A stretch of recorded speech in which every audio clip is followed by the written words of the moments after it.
Yes mga lods, gagawa tayo ng almusal mga lods.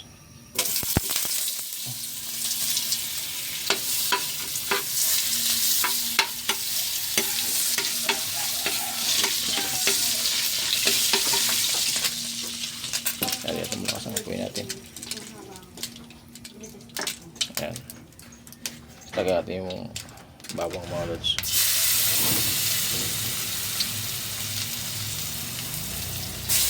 Yung almusal natin mga lods.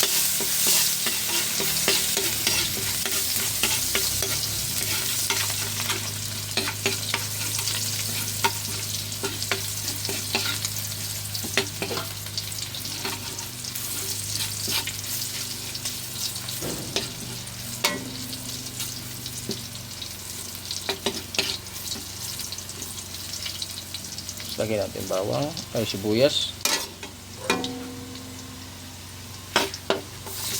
Ayan, sibuyas natin.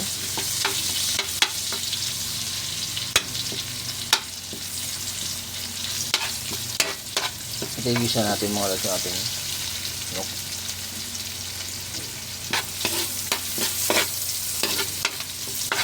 Ayan, igisa mo natin mga lods yung ating manok. Ayan. Igisa na natin. Lutuin muna natin ito mga lods. Kasi ito magiging ano natin mga lods. Para ipanghalo natin ito sa ating lutuin almusal. Ayan. May almusal tayo mga lods. Kaya mga lods, siyempre gusto natin magkaroon ng almusal mga lods na maayos-ayos. Tayo na magluluto mga lods. Kaya naman natin magluto. Kasi bibili tayo mga lods. So, pag bibili tayo, minsan nabibitin tayo mga lods sa ating binili. Kinukulang tayo. Ayan. At yung iba naman minsan hindi natin nagugustuhan yung luto mga lods, diba? Ayan, kung kaya naman natin magluto mga lods, magluto natin tayo ang almusal natin. Ayan. Ito lulutuin muna natin mga lods. Igisa natin yan. Ayan. Okay, takpan muna natin mga lods na hanggang maluto natin ito mga lods. Lagyan natin mga lods yung ating supas mga lods. Ayan. Yan ang ating supas mga lods. Yan ang ating almusal ngayon mga lods. Ayan. Habang niluluto natin yung karne, ayan ang ating karne mga lods. Sabay na lang yung ano mga lods na pinakuluan na rin natin yung supas mga lods. Ayan. Pakuluan na rin natin yan. So ayan mga lods. Takpan muna natin.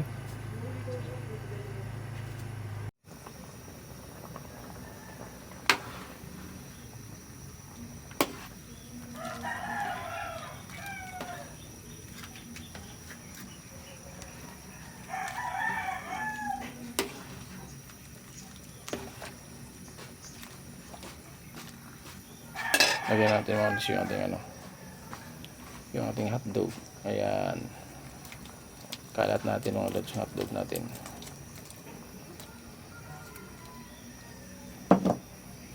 Ito ang kaibahan mga lods. Pagka sarili mong gawa, ikaw na magano sarili mo mga lods kung anong gusto mong ilagay. Para ang iyong niluluto ay lalong sumarap mga lods. No?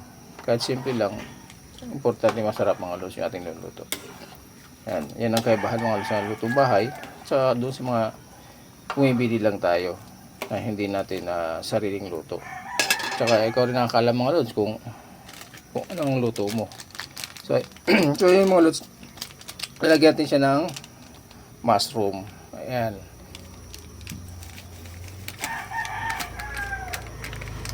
Ayan.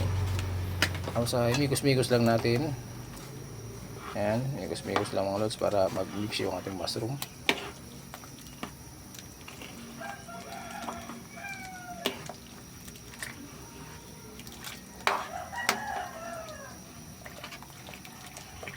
Ayan, para matunaw siya.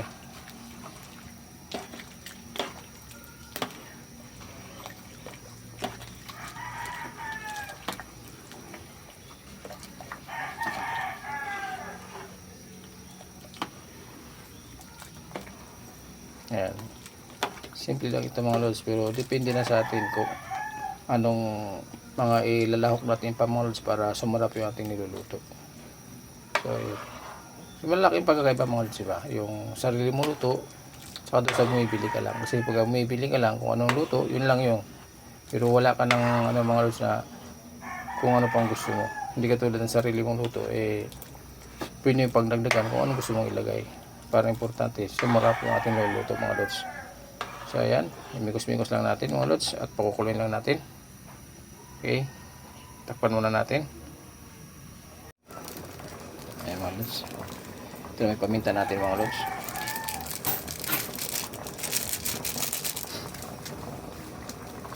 Dalawa lang ito. Okay na yan. Durog lang yan mga lods, paminta.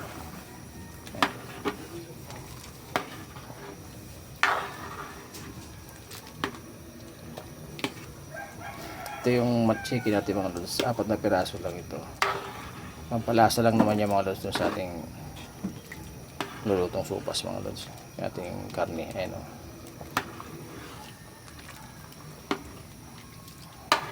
So okay na siya mga lods, no? Ito nga pala yung carrots natin mga lods, no? Mayroon din tayong carrots din nilagay natin.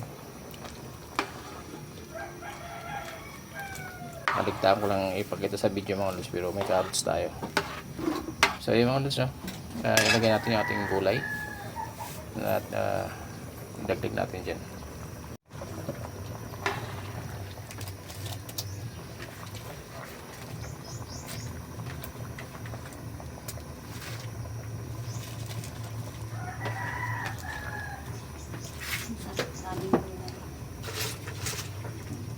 Lagyan natin ng maraming gulay mga lods para lalong sumarap yung ating supas. Ayan. Ayan mga lods, diba? Para lalong sumarap yung ating supas. May almusal na tayo, may ulam pa. Ayan mga lods. Okay.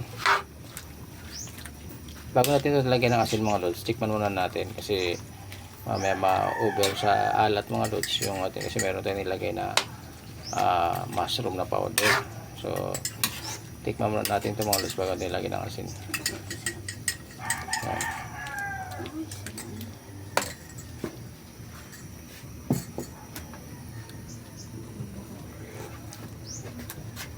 Wow, masarap na siya mga lods, kaya lang dagdagan natin ng kunting asin lang mga lods. Sarap na siya. Kunti lang lagyan natin. Okay, tama na yung mga lods. Takpan muna natin, pakuluin muna natin para maluto ang gulay mga lods. Okay.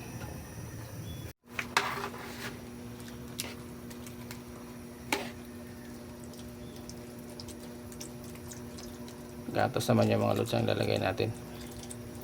Ito na yung finish natin mga lods. Gatas. Bago natin tikman ito.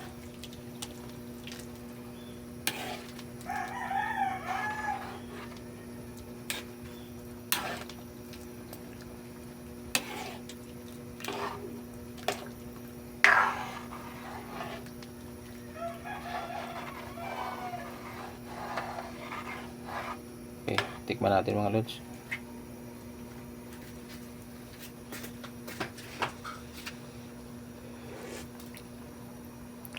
Wow, grabe. Ito ang sasabi mga lods. Ito yung sopas natin. Ayan ang sopas natin. Ayan. Yung ating karne mga lods, 4 na piraso lang ito. Ayan. Pero naglalasa pa rin mga lods yung ating karne. Kahit ganyan lang yan, ilang piraso naglalasa pa rin siya. Ayan mga lods.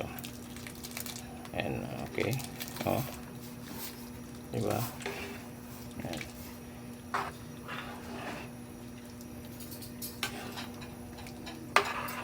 So ayan mga lods, yung ating recipe ngayon, ang ating almusal sa araw na ito. Almusal lang ito mga lods, no? Ayan, para tamang-tama, maulan ng panahon mga lods. Higop tayo ng mainit na sabaw ng supas. So ayan. So ayan, thank you very much mga lods. Thank you for watching. Bye bye po.